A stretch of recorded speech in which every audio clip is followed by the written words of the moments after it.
Hi, I'm Dr. Mike Zachek. I'm a pulmonologist, critical care specialist, and sleep specialist. We're going to be talking about some of the problems today that people have with sleep.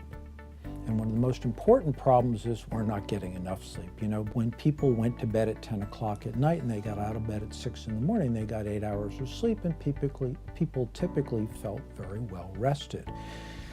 We don't do that so much anymore. Unfortunately, in this 24/7 world that we live in, we stay up late, we get up early, we try and get as much done as possible, and we wind up not getting nearly the amount of sleep that we need. That can really complicate our lives in a lot of different ways. We aren't as careful about what we do. Perhaps we don't concentrate as well as we should. A lot of times people will experience medical problems simply because they don't get enough sleep. What I do in this medicine world with sleep medicine is to find out if people have problems other than just not getting enough sleep. One of those is a common problem called obstructive sleep apnea. Obstructive sleep apnea is simply I snore, and at times I stop breathing or my breathing interrupts my sleep. It sort of sounds like this.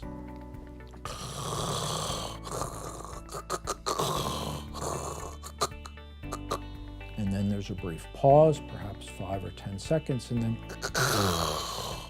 and the process starts over again. Now, that's of course not normal, and when people have sleep apnea, it wakes them up very briefly, and the brain wakes you up to breathe.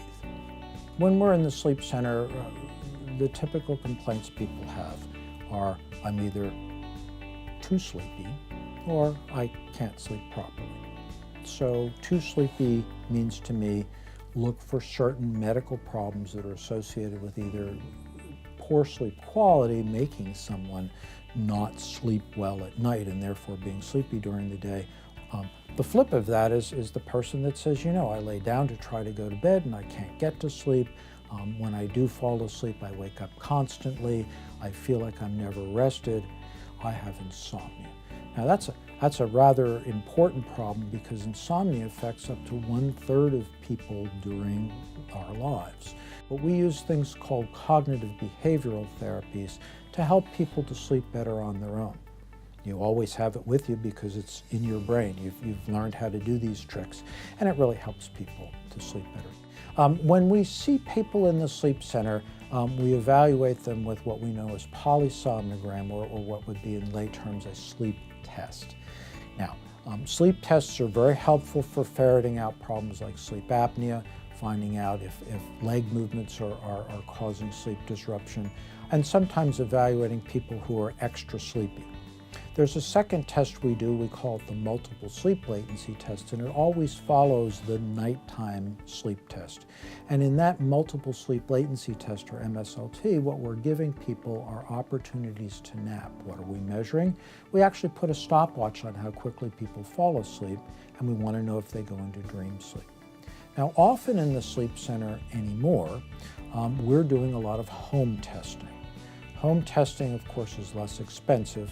I tell patients it's not as accurate. It's sort of like getting an X-ray instead of an MRI, but you get a lot of information from an X-ray, and if you break your leg, let's get the X-ray and put the cast on. We don't have to fool with the more expensive test.